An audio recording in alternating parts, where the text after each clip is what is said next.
pun bayan pun badi menjadi tidak terlalu banyak artinya, kecuali ketika dikaitkan dengan Al-Quran.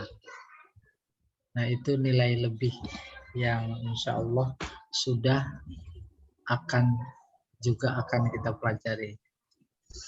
Ilmu badi secara garis besar terbagi dua. Yang pertama keindahan lafaz, namanya muhassinat lafziyah. Pertama jinas, kedua iktibas, ketiga sajak. Itu muhassinat lafziyah. Alhamdulillah sudah kita lewati saja. Maka sekarang ini masuk kepada bagian yang kedua, muhassinat maknawiyah. Keindahan bahasa dari aspek makna. Kayak apa indahnya, si A nggak bisa memberikan keindahan itu kepada si B. Si B juga nggak bisa memberikan keindahan itu kepada si C. Tapi kita sendiri yang nanti sambil belajar bersama contoh-contoh yang ada, kita rasa-rasa apa dimaksud indah. Sebab bisa jadi kalau saya yang mencoba memberikan paham terkait keindahan, menjadi berbeda antara si A dan si B. Kita mulai. Muhassinat maknawiyah. Yang pertama tauriyah. Itu udah istilah teknis. Tauriyah adalah bentuk masdar dari kata warro. Kita kenalnya waro. Sama tuh. Dalam tasrif akan kita jumpai seperti berikut. Warro yuwarri. Warro yuwarri. Polanya fa'ala yufa'ilu. Taf'il. Tauriyah. Ketemu kata tauriyah pelajaran kita. Itu. Warro itu sendiri artinya membelakangi. Dari kata warro. Atau menyembunyikan. Coba perhatikan makna tersebut pada contoh kalimat di bawah ini. Warral waladu al-haqibah waro al-bab. Anak itu menyembunyikan tas di belakang pintu. Tuh menyembunyikan. 2. Warral mudarris al-qalama fid durji. Guru menyembunyikan pulpen di laci. Jadi nggak kelihatan, disembunyikan. Baru yang ketiga nih. Warasyair makna kalimat waro'a kalimah.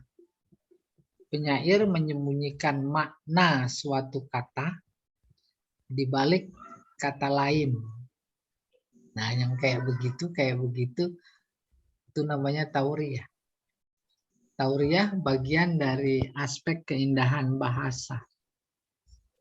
Aspek apanya? Aspek maknanya. Nanti dirasa-rasa ya. Saya nggak menjamin. Seperti halnya Nabi berdakwah, itu dia nggak bisa memberikan jaminan orang beriman. Sehingga secara psikologis dia itu menyesali usaha dakwahnya. Bukan cuma diterima, tetapi dituduh bohong, dituduh gila. Karena berambisi bahwa usaha dakwahnya membuat mereka beriman. Padahal enggak. Udah. Kata Allah, tugas kamu cuma mengingatkan. Fazakir, terus beri peringatan. Innama anta mudzakir. Karena tugasmu cuma, tuh pakai innama dulu kita belajar. Cuma memberi peringatan. Yang membuat mereka dapat hidayah sama Allah. Dari contoh-contoh di atas dapat dipahami bahwa makna tauriyah secara bahasa adalah menyembunyikan. Yaitu menyembunyikan apa saja. Itu menurut bahasa. Namun dalam balaghah yang dimaksud dengan menyembunyikan adalah menyembunyikan makna suatu kata di balik kata lain. Gara-gara ada kata A, maka kata B makna sebenarnya tersembunyi. Gitu kurang lebih. Mari kita lihat contoh. Jakarta dulu hutan belantara. Banyak berbagai macam binatang di dalamnya. Namun kini sudah penuh dengan kuda. Tuh kata kuda. Ini tauriah. Gara-gara menyebut hutan, maka kuda di sini adalah ya binatang. Apalagi memang ada kata binatang. Tapi sebenarnya dimaksud binatang apa bukan? Bukan. Bukan, kendaraan. Kuda. Nah, kalau Pak Syahrial kan punya Pak Jero. Ya, kalau Pak Jamal punya ibunya, Ibu Jero jadinya. Kijang. Ibunya Bu, kalau Pak Bukan Pak Syahrial Jero, kan Pak. bapaknya Pak Jero. Oh ya Pak Jero. Kan? Bu Jero, Bu Jero.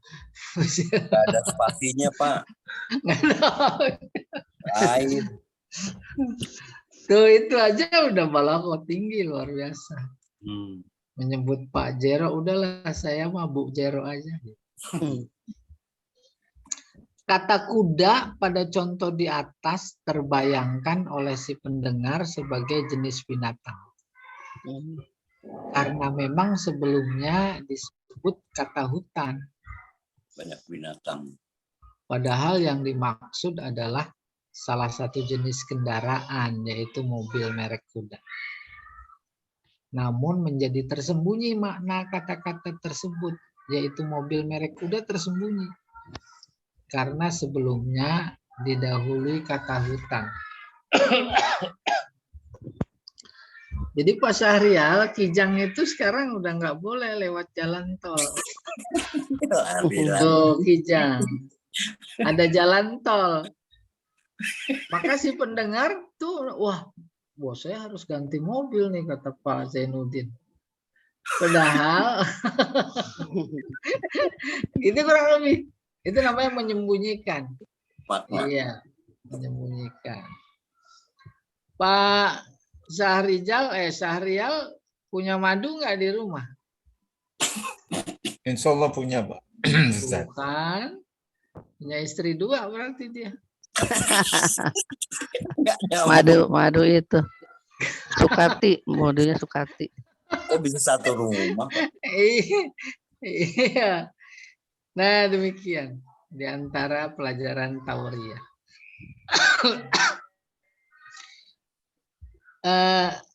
Berikutnya nih contoh 2. Mereka dahulu jika bepergian menggunakan onta atau kuda.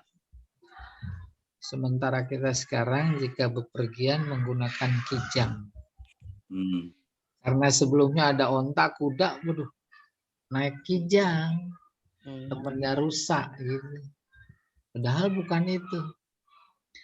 Kijang yang dimaksud mobil itu makna jauh. Kijang yang dimaksud binatang makna dekat. Karena ada indikator, ada onta, ada kuda. Oleh karena itu tauriah adalah satu kata punya 2 makna. Makna dekat tak dimaksud. Makna jauh dimaksud.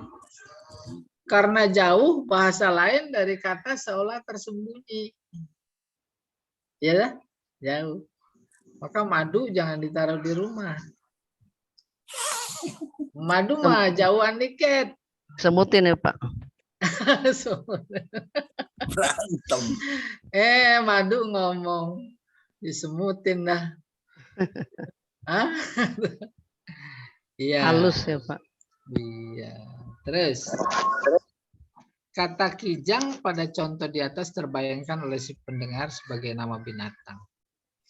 karena memang sebelumnya disebut kata onta dan kuda. Padahal yang dimaksud adalah salah satu jenis kendaraan, yaitu mobil merek Kijang. Namun menjadi tersembunyi makna kata tersebut karena sebelumnya didahului kata onta. Dengan demikian kata Kijang di atas memiliki dua kemungkinan arti.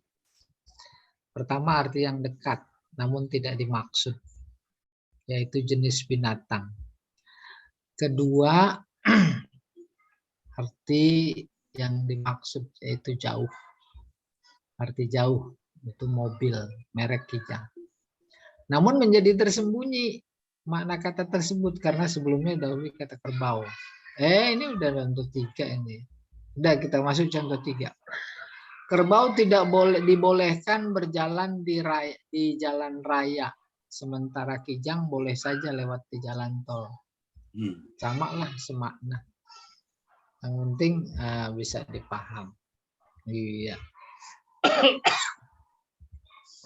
Dengan catatan harus ada indikator yang membuat pikiran si pendengar itu menerawang kepada makna dekat, padahal yang dimaksud makna jauh. Iya. Oke, kita teruskan. Ali Jarim dan Mustafa Amin dalam bukunya Balaghatul Wadihah memberikan definisi tentang tauriyah sebagai berikut. Nih dia. Tauriyah adalah bahwa penutur menyebut suatu kata dan kata tersebut memiliki dua arti.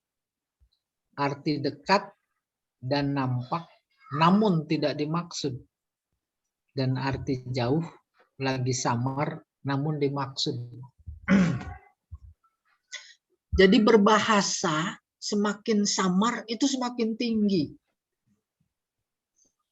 Semakin tidak dipaham oleh orang pada umumnya itu menunjukkan bahasa semakin tinggi. Gimana, setuju? Apalagi kalau orang-orang akademisi kalau ngomong itu luar biasa, kita nggak paham. Sehingga kita suka berseloroh, bahasanya ketinggian. Jadi aksiomanya semakin tak dipaham, semakin menunjukkan ketinggian. Salah satu di antaranya yaitu dalam balaghah itu tauriyah. Itu salah satu. Belum lagi nanti yang berikutnya. Baru kemudian dalam bahasa juga harus diakui. Bahasa paling tinggi adalah diam. Maka pemahaman terhadap diam sebagai bahasa semakin sempit. Hanya dipahami oleh si A dan si B saja. Sebagai mutakalim sama sebagai mukhatab. Tinggi diam. Sebenarnya sebelum diam ada lagi yaitu bahasa isyarat. Bahasa isyarat kan dipahami oleh yang bersangkutan saja. Apalagi kalau dalam konteks intel umpamanya bahasa sandi. Kan cuma mereka aja yang paham. Kancil, kancil. Oh. Kancil lagi ngopi. Oh, coba. Ya, kata temennya awasi aja. Lah yang denger itu nggak paham. Nah belajar balaghah alhamdulillah kancil lagi ngopi bukan sebenarnya. Ya dah. Ada kancil di Marangi umpamanya. Nah itu kan maksudnya bahasa Hariah. Lagi makan sate. Itu bahasa sandi. Oleh karena itu muncul kaidah usul fikih. Kalau gadis ditanya, udah siap mau dinikahin atau mau dinikahkan, dia diem, itu berarti siap. Siap. Gadis dulu, bukan gadis sekarang. Karena nilai udah bergeser 360 derajat. Dulu yang nyariin jodoh itu orang tua. Maka orang tua nanya sama anaknya, gimana, mau nggak, siap nggak? Tuh gitu ilustrasi logikanya. Kalau sekarang yang nyari kan anaknya sendiri. Ya dah, nyari di jalanan, di mall, di mana aja dia nyari. Akhirnya izin menikah itu justru sebaliknya. Si anak minta izin kepada bapak. Itu prakteknya lihat di majelis nikah. Intinya diajarin lagi sama petugas, bapak, ibu, mohon gitu segala macam. Ya, saya nggak tahu si Andi dicariin apa nyari sendiri. Nah, kalau memang dicariin bersyukur. Kenapa? Artinya ada kesempatan yang nyari sendiri. Yang nyari sendiri. Kan itu alasannya itu mau dicariin, yang saya nyari sendiri mah belum. Gitu. Banyak dong. Oke, kembali Tauriah. Jadi bahasa semakin tersembunyi.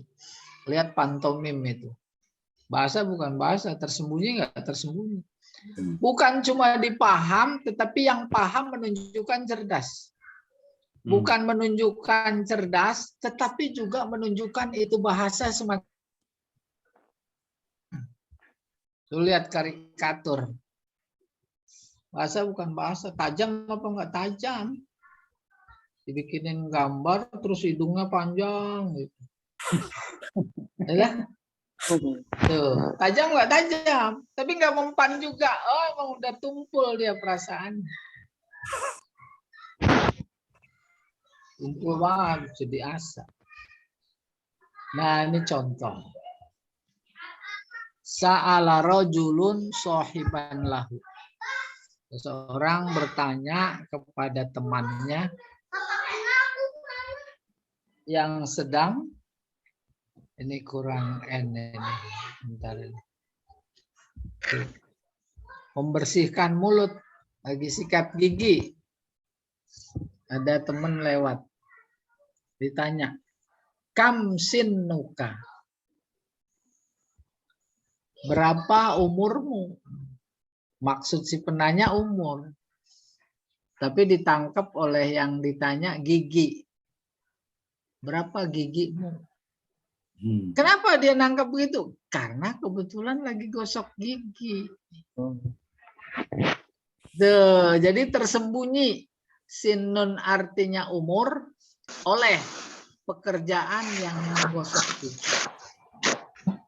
Padahal maksudnya berapa umurmu? Penjelasan kata sinun memiliki dua arti.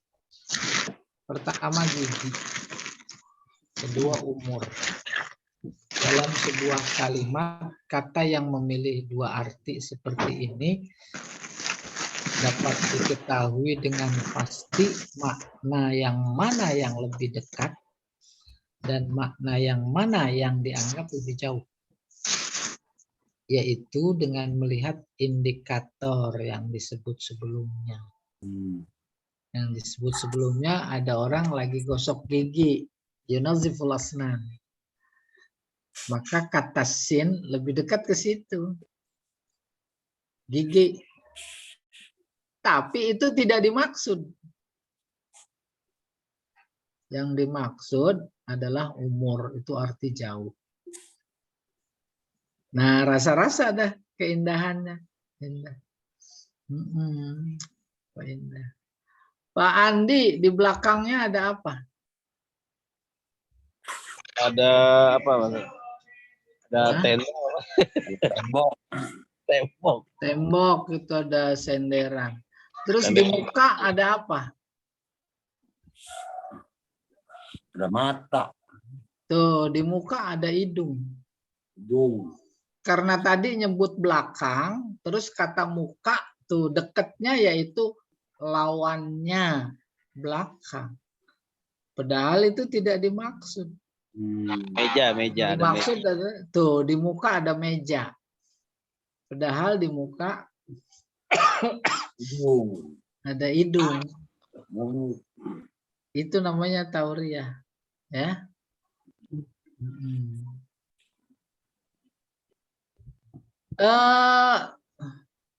Si bapak baru pulang. Terus di depan rumah udah lapar dia.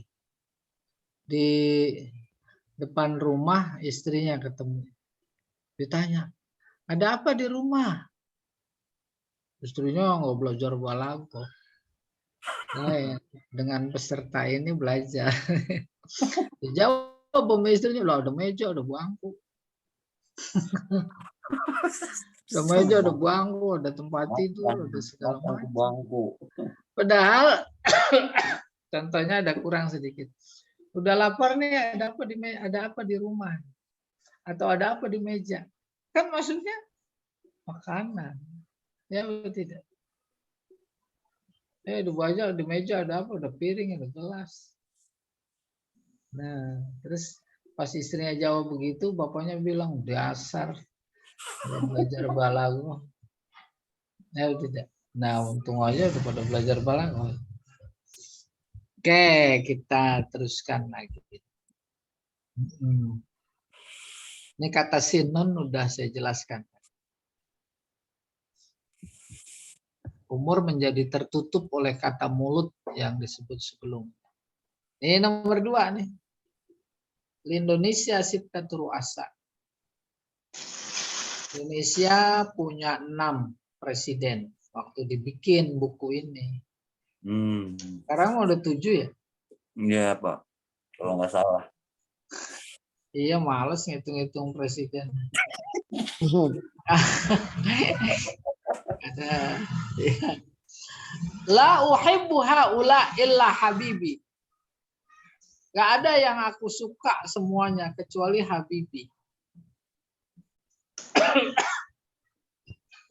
Maka si pendengar mendengar kata Habibi karena awalnya presiden itu namanya B.J. Habibie maksudnya. Padahal si penutur tidak maksudkan itu. Habibi artinya kekasihku. Presiden Indonesia ada 6. Tidak ada yang aku suka satupun kecuali kekasihku. Tuh, kecele nggak dia? Itu namanya tauriyah. Ya, aku tidak suka semua kecuali Habibi, yaitu kekasihku. Ngapain cinta sama B.J. Habibie? Itu ketika diklaim.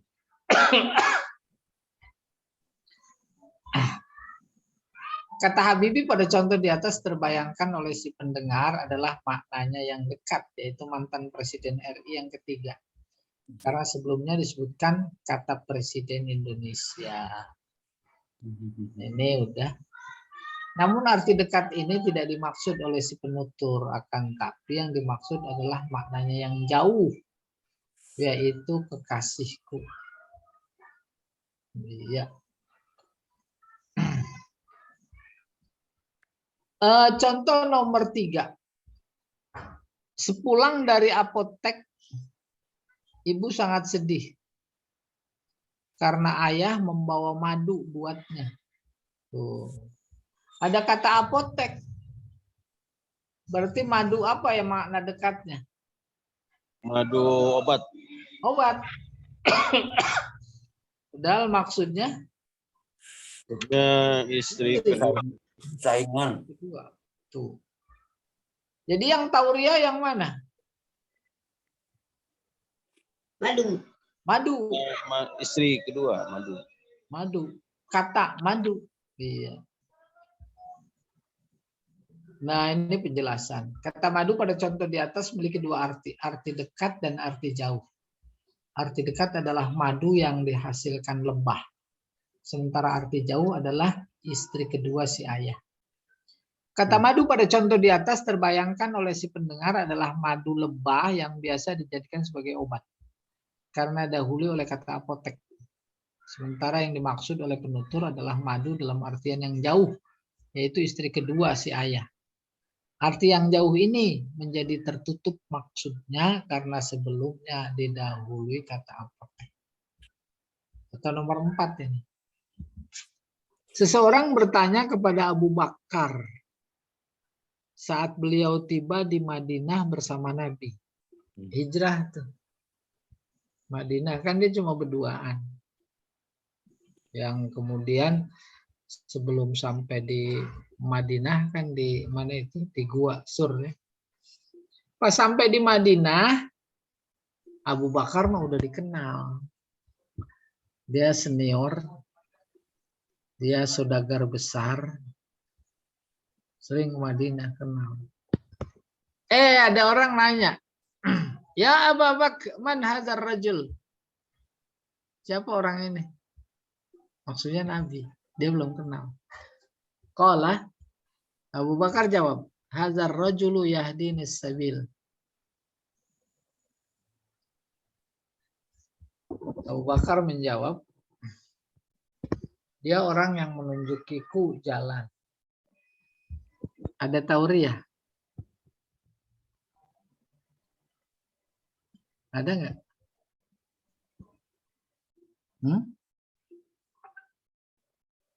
Nabi Muhammad. Kata dulu objeknya yang kita mau kaji sebagai tauriyah. Mana dia? Orang sama kompas ya Ustaz. Menunjukiku jalan. Menunjukiku jalan. Penunjuk jalan. Yaitu jalan, sabil. Makna dekat, yaitu torik. Abu Bakar berdua, ya dah. Ketika ditanya lalu jawabannya, ini orang yang menunjuki jalan sebagai guide, ya dah. Padahal makna jauhnya apa? Itu Nabi Muhammad SAW. Bukan begitu. Oh bukan. Memberi hidayah, memberikan hidayah. Memberi hidayah. Tuh, sabil juga.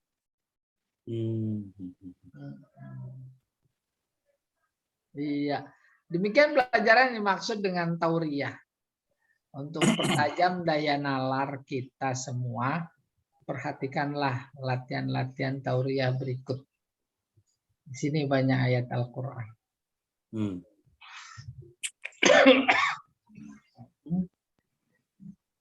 Jelaskan tauriyah yang terdapat di dalam ungkapan-ungkapan bawah ini, kemudian jelaskan analisismu dengan baik. Seseorang berkata kepada ketua panitia hari raya kurban. Si A bilang sama B. B-nya panitia. Bisakah Anda menyiapkan 7 ekor sapi kurban dalam tempo 2 hari ini? Rupanya udah deket Idul Adha. Bisa nggak cariin? Atau di sini bahasanya siapkan 7 ekor sapi kurban. Kami ada teman seorang dermawan yang siap membiayainya. Ayo, siapa berani? Mana tauriyah?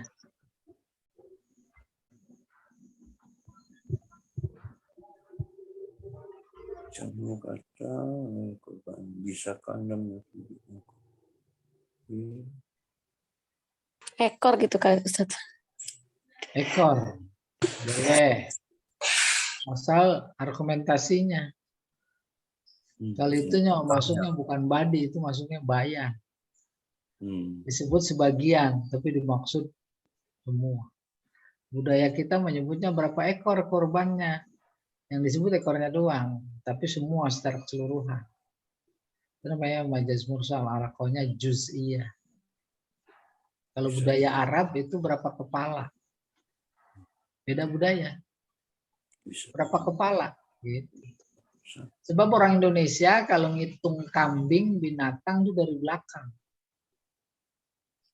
Udah selesai. Oh, ada 10 ekor. Kalau orang Arab ngitungnya dari depan. Oh, ada 10 onta, 10 kepala. Oke, ada lagi yang lain. Kurban kali Ustaz. Hah? Kurban. Kurban. Habis apa yang dimaksud kurban? Makanya hari rayanya hari raya kurban. Begini, saya pertegas biar lebih dekat. Ketua Panitia Idul Adha Pak Andi. Saya tanya Pak Andi, padahal udah tinggal 2 hari lagi hari raya. Pak Andi bisa nggak nyiapin 7 ekor sapi? Kebetulan ada teman yang dermawan, dia siap membiayai. Kira-kira mana yang tahu ya? Teman. Hah? Teman. Salah. Teman seorang. Hah? Menyiapkan. Menyiapkan. Menyiapkan arti dekatnya itu mengadakan. Ya atau tidak? Padahal yang dimaksud menyiapkan kayak menyiapkan barisan. Ada hansip 7 orang. Siap. Balik kanan, gerak. Tuh. Hadap kanan, gerak. Itu kan nyiapin. Ya atau tidak? Sanggup nyiapin 7 ekor sapi? Panitia. Lah, 1 aja susah. Udah dekat waktunya. Bukan soal udah dekat, nyiapin pramuka aja susah apa. Apalagi nyiapin sapi. 7 lagi. Iya. Ah, dasar ini. Oh, itu. Ya, kurang gizi makannya nih.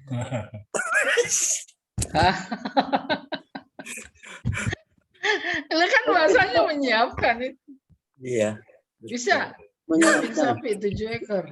Wow, yang nggak paham malah itu. Oh bisa. Oh, tinggal kita ketawa. Ah, nyiapin hansip aja susah. Nyiapin 1 aja susah. Ya tidak. Tuh. Kan ketutup dia maknanya. Dengan panitia Idul Adha. Menyiapkan dikira mengadakan.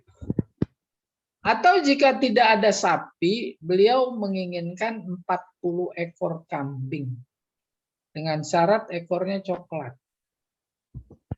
Mana yang tahu Ria? Oh, berat.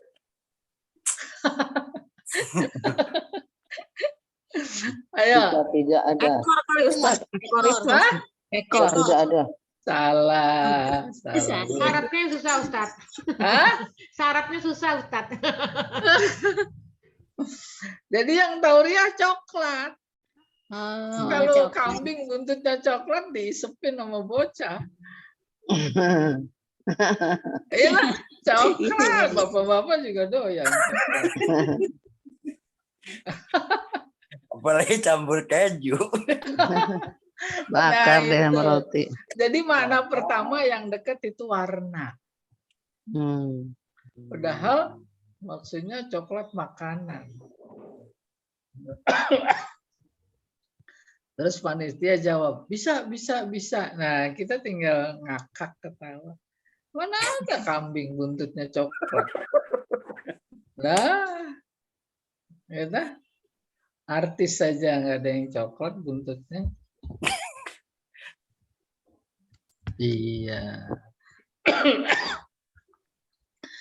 Seorang guru berdialog dengan muridnya, kata guru. Oh, ini yang tadi nih.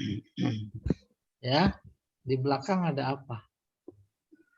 Kata murid ada kursi. Di mukamu ada apa? Papan tulis. Tuh. Mana yang apa namanya tauriah yang mana? Papan tulis. Ah, salah. Mukamu. Hidung. Oh iya. Karena Yang nyebut dekat, kata belakang, oh muka lawan dari belakang. Padahal muka maksudnya wajah. Iya. Cepet ya belajar tauriah, maksudnya cepet bingung. Dia Tinggi bahasanya, Pak. pertanyaannya aneh-aneh. Pak Ustadz, Ya. Ustadz, gunanya bahasa tauriah itu untuk apa Pak Ustadz? Selain untuk Wah, hiburan Pak bener Ustadz? kan? Ketinggian bahasa. Ketinggian bukan cuma bahasa tapi seni. Nanti kita akan ketemu bab yang ditanya ngalor jawabnya ngidul. Itu ketinggian bahasa. Bagian dari seni. Tuh lihat bolot. Kalau lagi ngaco laku dia. Ya atau tidak? Coba Komersil, kalau Pak ya. ditanya sama polisi ngaco apa enggak? Enggak. Nah iya, maka Bapak kalau mau jadi punya nilai jual ngomong ngaco. Bolot ya Pak. Iya. Kayak Abu Banyak. Janda lah ngaco ngomongnya. Nah, bukan ngaco kayak begitu. Oke. Bukan, itu mah nggak benar. Munafik gitu. Ya dah? Iya, bukan gitu. Maka bahasa saya tadi ditanya ngalor, dijawab ngidul. Semua audien pada ketawa. Menunjukkan ada nilai. Nilai apa? Nilai seni. Iya, Jadi kalau dalam butuh konteks hiburan. itu lucu. Kalau butuh hiburan laku. Kalau udah nggak bosan nggak dipakai lagi. Benar, kenapa? Karena nggak ngaco. Oh, Gitu aja. Menarik ya Pak. Iya, kurang lebih analoginya kayak begitu. Jadi selain hiburan juga ada yang lain Pak Ustadz. Artinya sebenarnya ada maksud yang lebih detail atau yang lebih dalam gitu Pak Ustadz. Bukan cuma ada maksud lebih detail atau lebih dalam. Coba bayangkan kalau nanti ketemu nih dia nih, contohnya Al-Quran. Kalau nggak punya keilmuannya, nggak paham Al-Quran. itu yang Itu utama ya. nilai pentingnya. Tadi mah sebagai jembatan aja. Apalagi Seolah- bolot, kita bolot ya, Pak. Iya, lagi Jangan jadi bolot gitu Pak ya. iya, kita jadi bolot dulu lah sebentar. Sebentar. Pak Ustadz kan gini Pak Ustadz ya. Jadi artinya kan sering terjadi khilafiyah. Ada juga salah satu golongan yang mengatakan bahwa menafsirkan Al-Quran ya, bahasanya yang itu ya sesuai dengan bahasanya. Jadi artinya secara zohirnya aja gitu. Jadi kalau misalnya katakan dia nggak mau pakai arti majazi, misalnya wajah Tuhan ya wajah gitu, tangan ya tangan gitu Ustaz ya.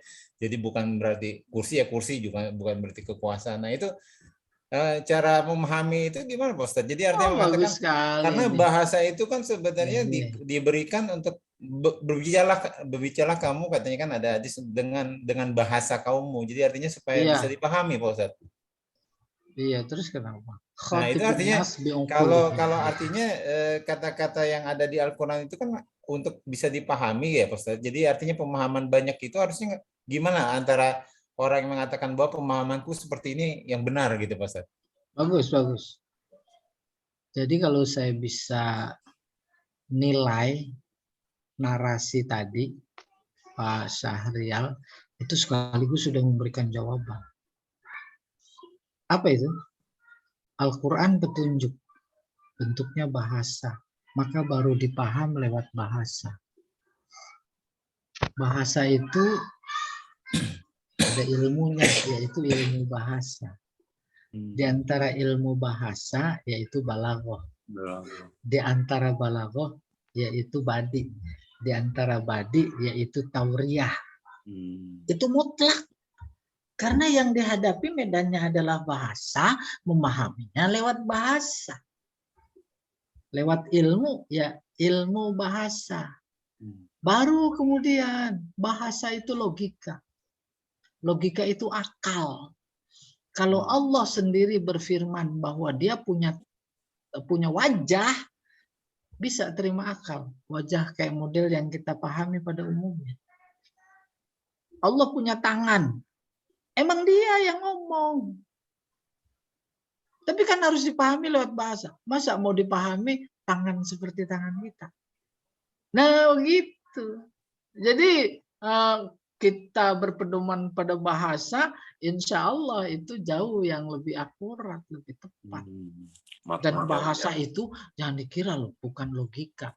Bahkan ketinggian logika seseorang amat ditentukan oleh bahasanya. Maka ilmunya ya balaghah. Balaghah itu artinya retorika.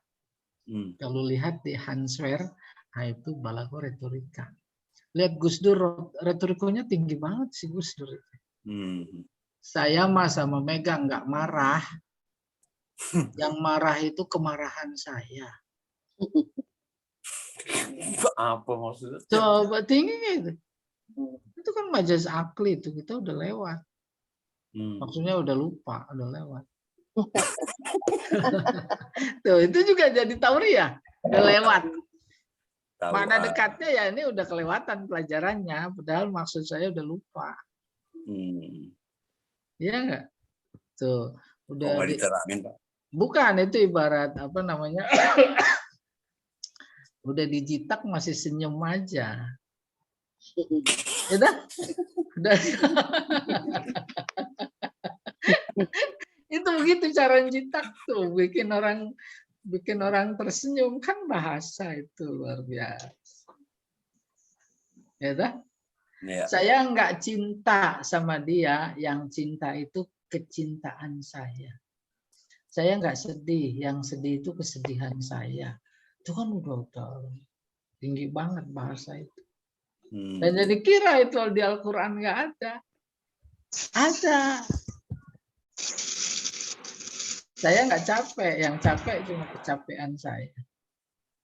Nah, ini nomor 4. Qalbi jaruhum yauma rohalu. Ini belum sempat diartikan. Hatiku adalah tetangga mereka saat mereka pergi. Paham insya Allah. Walaupun mereka pergi ke Bosnia kah, ke Ukraina kah, ke Rusia kah, tapi hatiku bersamanya. Wadam'i jari. Air mataku jari. Arti dekatnya itu mengalir. Bukan arti dekatnya mengalir. Arti dekatnya tetangga. Karena sebelumnya menyebut kata tetangga. Jar tetangga. Wadam'i jari. Dan air mataku tetanggaku. Itu arti dekat. Karena di sini ada kata jar. Itu dia yang menghalangi gitu kurang. Maka ini juga segera dipaham tetangga. Padahal maksudnya bukan. Wadam'i jari. Jariun. Bukan jari sukun. Mutakalim bukan. Mengalir.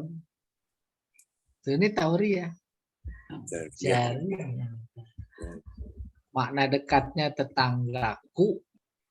Makna jauhnya mengalir. Nah, sekarang ini.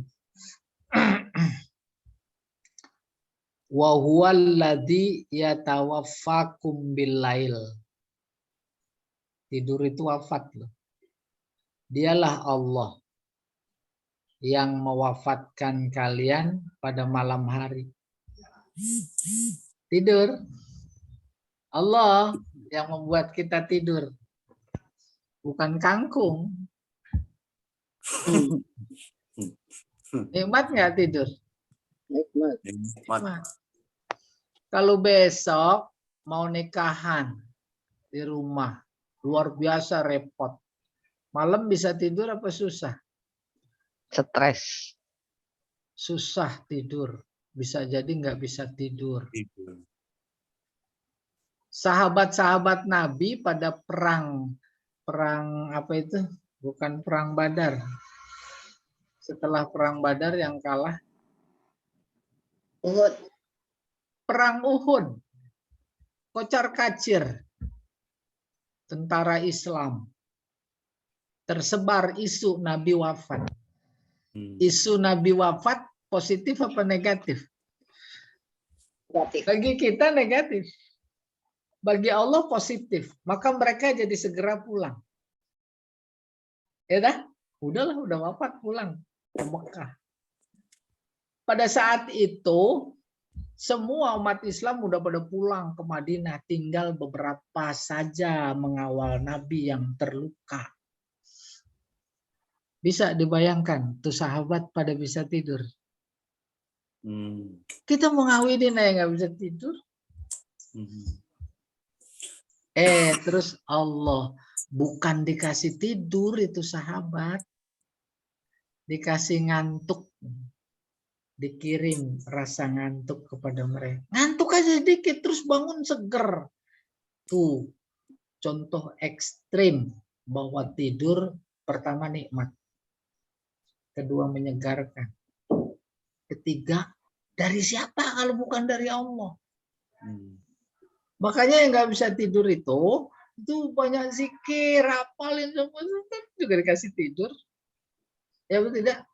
Coba nggak bisa tidur baca HP, bisa tidur apa enggak? Tuh. Wa ya'lamu ma jarahtum. Saya mohon maaf ada yang salah.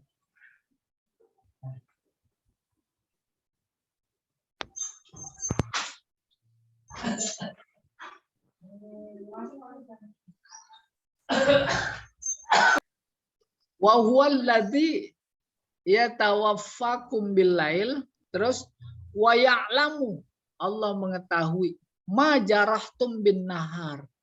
Nih dia jarahtum. Jarah tahu Tahu arti dekatnya apa? keras, Luka, kencang, luka, jar. Luka. jarah. Luka karena luka. Iya. Apa yang Luka. kalian lukakan itu arti dekat.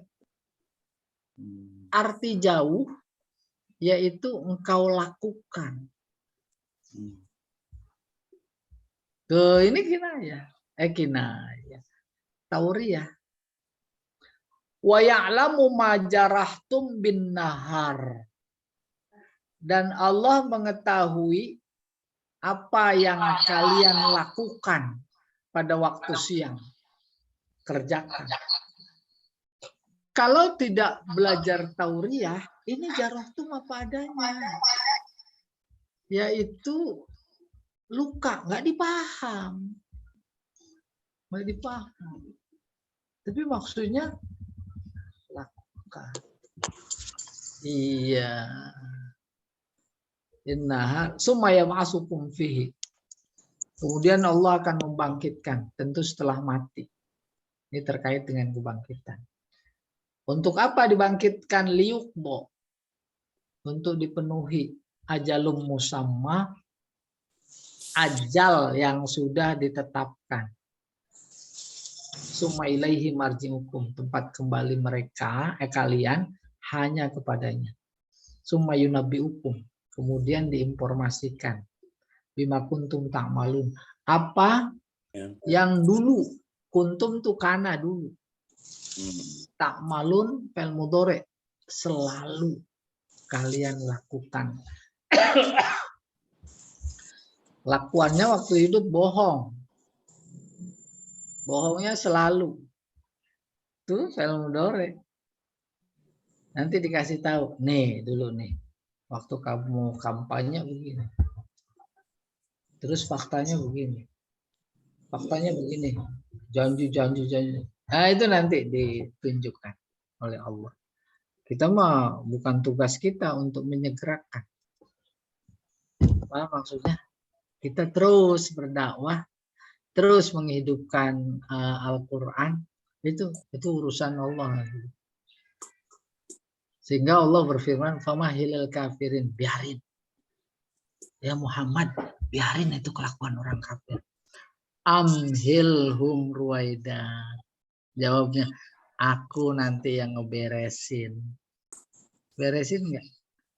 Itu orang mau merubuhkan Ka'bah, Raja Abraha diberesin nggak sama Allah? Beresin, dikirim burung, bukan burung, malaikat. Bahasanya burung karena bentuknya burung. Ya dah, Firaun diberesin nggak? Beresin.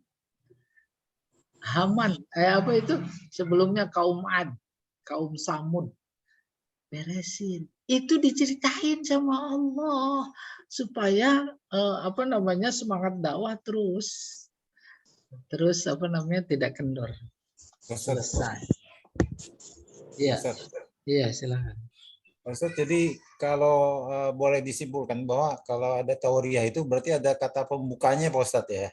Jadi artinya ada indikator. Ada indikatornya gitu Pak Ustaz. Iya, benar. Jadi artinya jarahtum ini keluar karena di depannya ada ya tawaffakum itu ya. Ustaz, Iya. Jadi artinya semua bentuknya begitu Pak Ustaz ya. Betul. Mutlak harus ada indikator. Kalau bahasa majaz, bahasa ilmu bayan, namanya ada korina. Cuma tapi Artinya gitu yang tadi indikatornya sendiri dia punya makna yang di apa di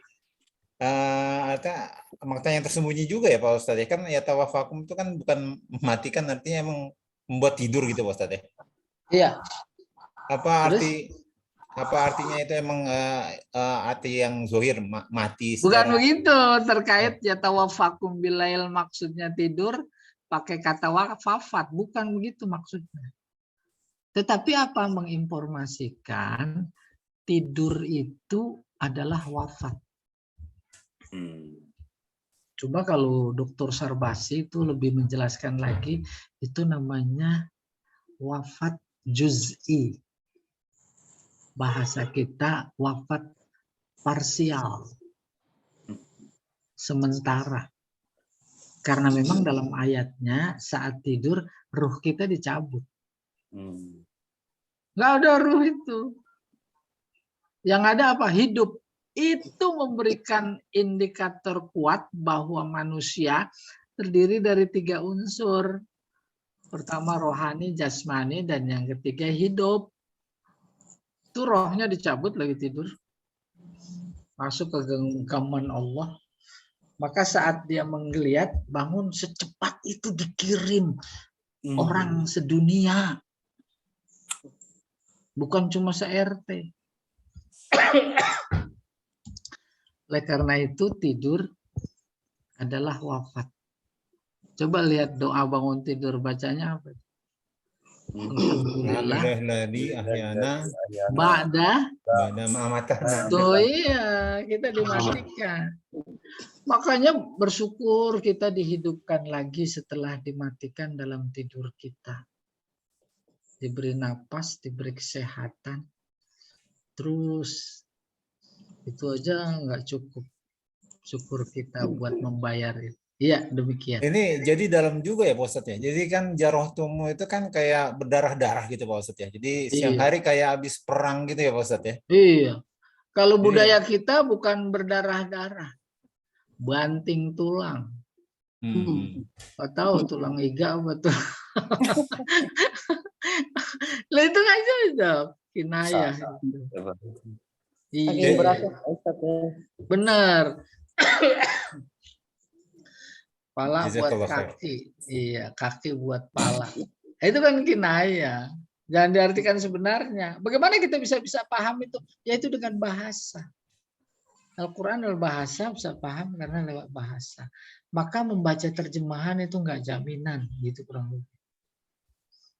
Jadi Pak Ustadz ya, indikatornya itu sebenarnya juga maknanya juga makna yang jelas ya Pak Ustadz ya.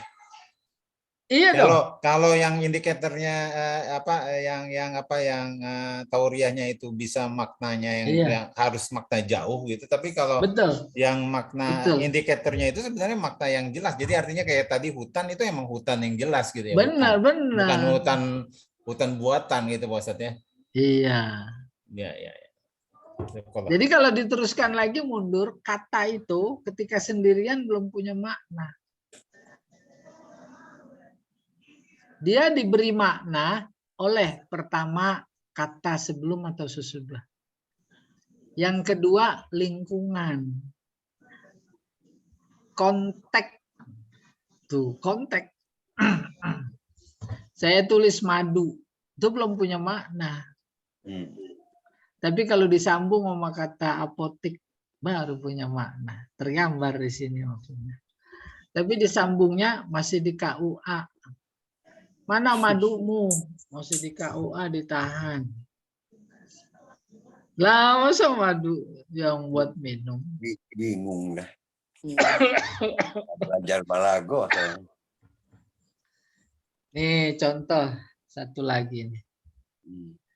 Walamma fasolatil airu qala abuhum.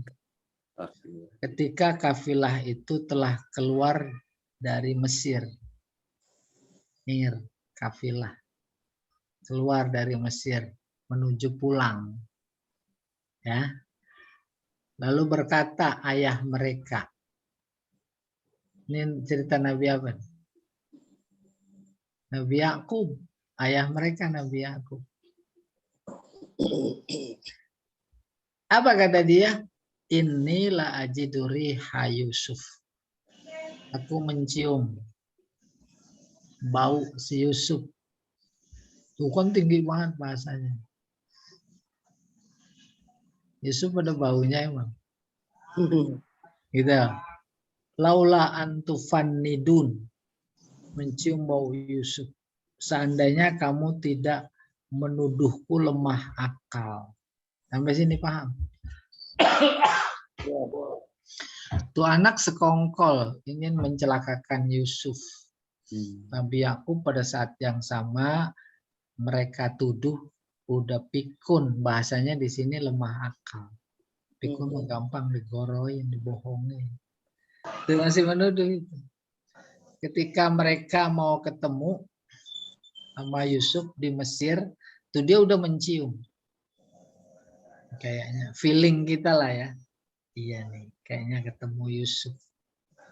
Dia berkata seperti itu pun kalau kalian, wahai anak-anakku, percaya tidak menuduh aku seperti halnya dulu aku dianggap pikun. Qalu, pas bapaknya bilang gitu, mereka menjawab, masih mau ngebohongin. Tallahi, demi Allah. Innaka, sesungguhnya engkau, wahai ayah, lafi dolalikal qadim. Masih, sungguh masih berada, tuh makna dekatnya kesesatan. Dolal, kesesatan engkau yang dulu. Pikun. Itu makna pertama. Dolal. Yang kedua, sebenarnya yang sesat itu bukan Nabi Yakubnya. Yang sesat anak-anak mereka itu yang kurang ajar. Itu makna jauhnya.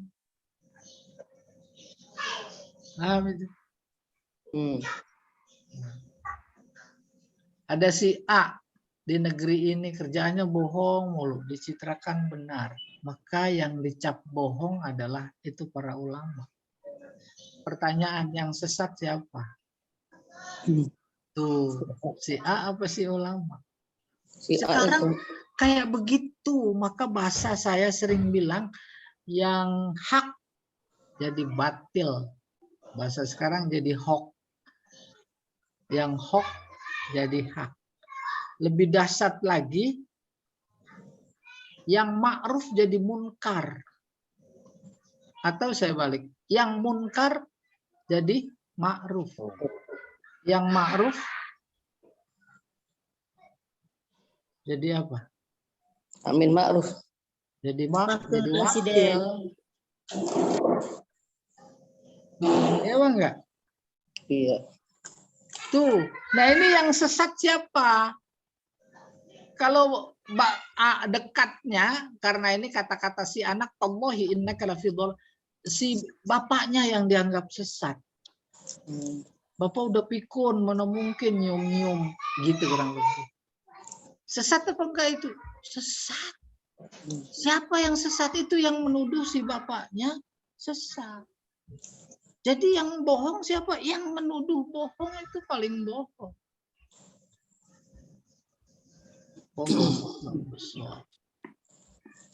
Iya. Nah, jadi tauriahnya kata dolal. Nanti kata dolal ini lebih kelihatan lagi pada ini. Ini hadis sih.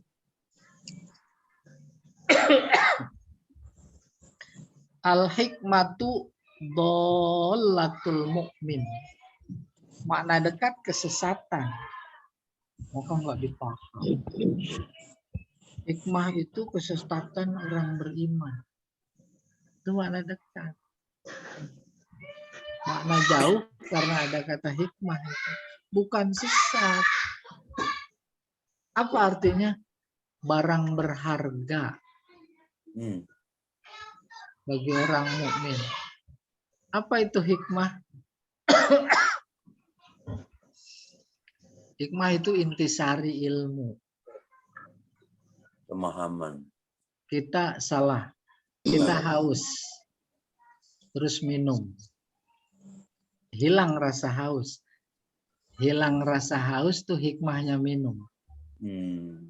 Kenapa muncul hikmah? Yaitu hilang rasa haus dalam ilustrasi tadi. Karena yang diminum sesuai dengan sunnatullah. Apa? Yaitu air yang menghilangkan rasa haus. Itu sesuai. Melakukan sesuatu sesuai dengan sunnatullah, dipastikan dia akan mendapatkan hikmah. Itu dia arti hikmah. Umpamanya haus, yang diminum bukan air, bensin. Mana ada, Pak? Ada hikmahnya. Nah, Nggak ada. umpamanya haus, yang diminum air laut. Nah, Itu nggak sesuai dengan sunnah. nggak ada, terpaksa. Begitu memahami hikmah. Cari sebagai mukmin. Itu barang hilang bagi seorang mukmin. Maka hikmahnya sholat itu apa? Tanha anil fahsya'i wal munkar. Tanha anil fahsya'i wal munkar itu hikmah sholat. Kalau sholat juga, munkar juga. Tambah bohong lagi. Tidak adil lagi. Lah, itu mah kagak sholat. Ngebohongin Allah, pura-pura sholat. Itu hikmah. Oke, kita teruskan. Hikmah itu dolah. Dolah barang berharga. Yang hilang. Bukan cuma barang berharga saja, hilang. Bapak ibu terutama. Mau Ramadan, terawih. Wudhu di masjid. Cincin ditaruh di atasnya situ. Lupa. Terawih. Jam 9 pulang. Baru ingat. Mana cincin saya? Pertanyaan. Dicari apa enggak? Cari. Cari. Tuh gitu. Barang berharga yang hilang. Tuh hikmah. Lagi dicari mati lampu. Terus nyari apa? Baterai. Ketemu baterai. Dicari di tempat di mana diduga dia menaruh, kagak ketemu. Sepanjang jalan dia cari enggak? Bisa jadi. Bukan bisa jadi, pasti. Iya. Barang Wah, berharga. kalau bisa jadi berarti nggak punya cincin. Barang berharga. Udah, jalan mundar-mandir di balik. Saya mau menggambarkan kayak begitu seorang mukmin terhadap hikmah, yaitu ilmu. Cari. Jalan nggak ketemu di lemari kali. Bekas dia suka naruh itu. Dicari juga. Tuh baju yang udah dilepitin rapi, dikeluarin di laci. Apa gambaran yang hendak disampaikan lewat hadis ini? Sejatinya orang beriman terhadap ilmu pengetahuan itu kayak begitu mencarinya. Pak Syahrial tawaf sama istri, terus lepas hilang. Dicari apa enggak tuh istri?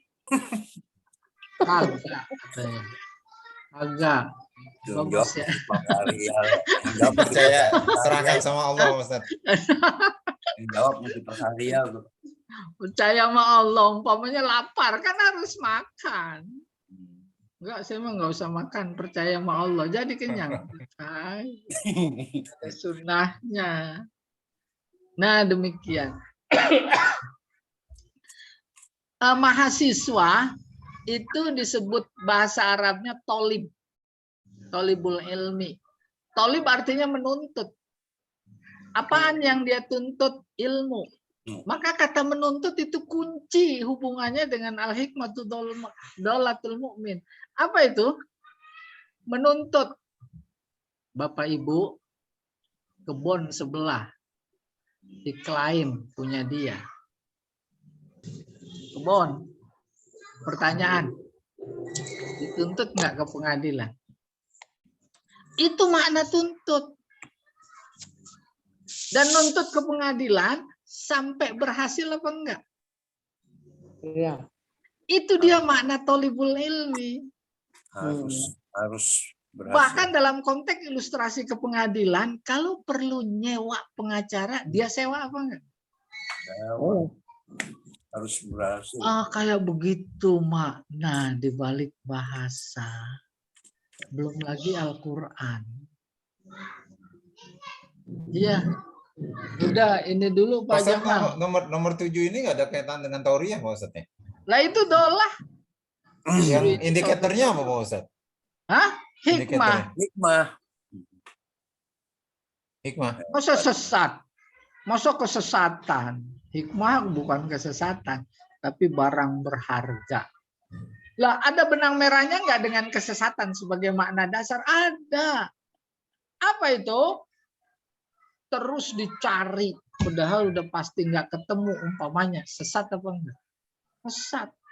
Nyasar maksudnya. Oh no, di kamar mandi tempat dia wudhu, semua dicari. Padahal paling di atas tempat apa dia wudhu di situ. Ini mau cari ke WC-WC. Sesat apa enggak? Jalanan, mundar mandir. Sampai ke kolong bangku, meja, laci, pakaian diturunin. Sesat apa enggak itu? Sesat. Lah nyari ilmu balaghah enggak begitu-gitu amat. Dari dulu Ustaz. Iya, silakan Pak Jamal. Baik, terima kasih Ustadz atas pemaparannya pada pagi hari ini. Masih ada waktu 5 menit Ustadz untuk tanya jawab. Iya. Bagi Bapak dan Ibu yang memiliki pertanyaan boleh diajukan. Ustaz, kalau yang tadi Pak Ustaz, yang al-hikmah itu Dolatul mukmin. dolatul mukmin itu kalau dolatul lil mukmin beda ya Ustaz? Beda pola sorofnya. Artinya? Kalau sama, dolala itu masdar. Dola isim fa'il. Dola asalnya dolil. Nah, Ya, itu belajar sorof nanti kita. Kalau Mundur sekarang, lagi. hah? Mundur lagi dong. Iya, kalau sekarang mah saya khawatir jadi sesat.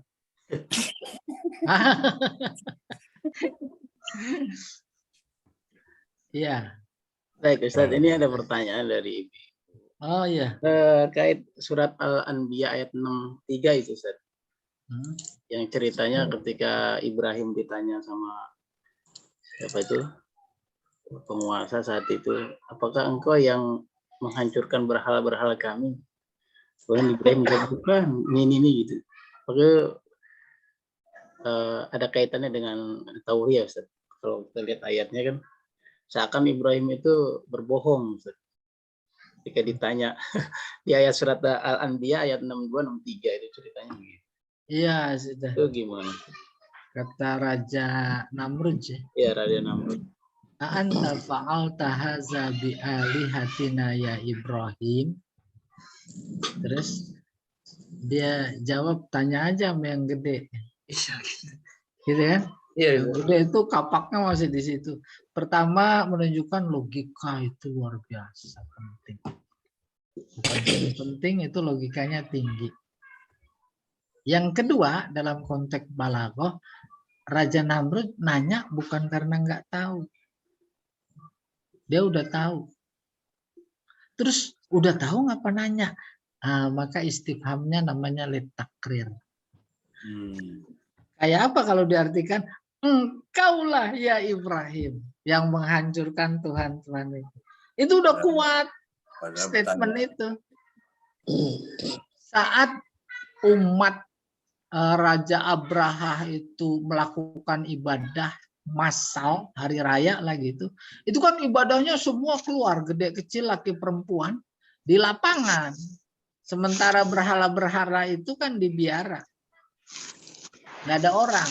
Mereka tahu dari sekian masyarakat yang keluar cuma Ibrahim yang nggak keluar. Maka pas pulang ngelihat hancur patung, udah dugaan kuat ke Ibrahim. Gampang itu mah logika. Terus dipanggil, ditanya.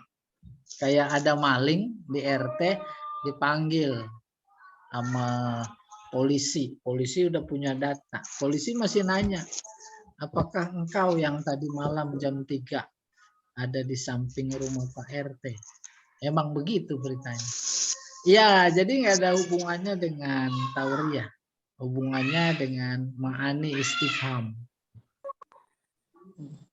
Ya, ada lagi. Assalamualaikum. Assalamualaikum. Kalau yang di ayat Al-Baqarah, surat Al-Baqarah ayat berapa tuh yang ada sumum bukmun umyun fahum layakilun? Itu untuk mengumpamakan orang kafir, itu termasuk tauriah bukan, Ustaz? Bukan. Bukan ya? Bukan. Kalau yang ini Anisa Ukum Harsul Lakum itu, Ustaz? Ya, itu mah tasbih baligh. Oh, tasbih. Oh.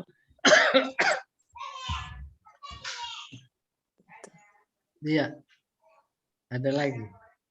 Kalau yang wahai summa kuntum fawalu wujuhakum, Apa itu? ya yang itu yang mengenai Ka'bah itu. Iya. Hadapkan wajah itu bukan tauriah, Pak Ustaz. Yang wajahnya kita harus hadapin ke sana ya, Pak Ustaz. Bukan. Bukan tauriah itu. Majaz. Fa'akim wajhaka lid-dini majaz. Yang disebut wajah maksudnya totalitas. Oh, kalau yang kayak tadi ekor tapi sapinya. Iya, gitu. benar itu. Itu majaz namanya Pak Ustaz ya? Iya, benar. Majaz. Yang tauriah yang mana lagi Pak Ustaz ya? Lah, ntar itu dibaca. Udah dikasih ya. Banyak Pak, kalau mau dikumpulin ntar. Iya, kayak tumbuh uban. Tadi vakum ya Ustaz ya? Hah? Ustaz. Itu yang tauriahnya tadi yang ya vakum ya Ustaz? Bukan, jarohtum. Jarohtum. Oh, jarohtum. Oh, jarohtum yang Quran dari Quran ya, jarohtum. Iya. Kalau vakum indikator. Ustaz, Ar-Rahman alal arsistawa ada tauriahnya ya? Lah itu contoh nomor berapa itu? Ya, Nomor 8. dibaca contoh Udah ya? tauriah. Iya ada. Ya dulu fauqa aydihim juga. Tuh. Nah itu menarik sekali itu.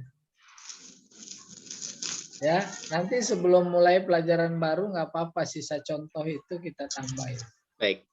Jelas. Oh, Iya. ya, makasih Ustaz. Ya, sama-sama. Syukron. Baik Bapak dan Ibu, jamaah kajian balago yang dirahmati oleh Allah Subhanahu wa taala. Karena waktu juga sudah menunjukkan 9:40 menit.